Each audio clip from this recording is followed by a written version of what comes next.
one drink as far as I know. Get after it, bro.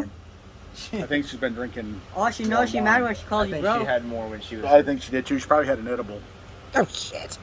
I don't even know where that came from. That's so funny that he said that. Because she knows she's mad at you when she calls you bro.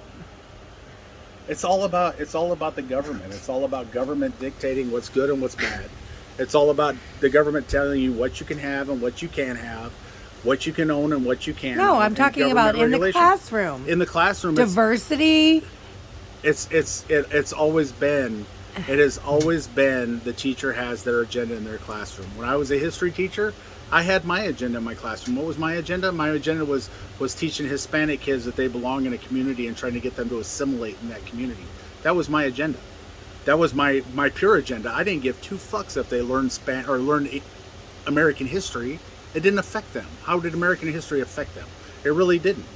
All right, most of them grew up in Mexico, lived in Mexico, had family in Mexico, and we're going to go back to Mexico. All right, so it's all about assimilation. If you teach somebody about the American culture and about the core values of America, then they want to assimilate into that. So it's about bringing them into assimilation. All right, so today's argument is non-binary. People who are non-binary, or people with gender fluidity, or people who are gay, lesbian, bisexual, whatever. That's the agenda today. So nobody's going to speak out against that stuff, whether they believe in it or they don't believe it, whether it's right or it's wrong. That's for nobody to say. What is for people to say is that when do his rights as a straight male, allegedly, how do those rights, how do his rights, at what point do the rights of the gay and lesbian community infringe on his rights, right? At what point do the rights of the Democrats infringe on the rights of the Republicans?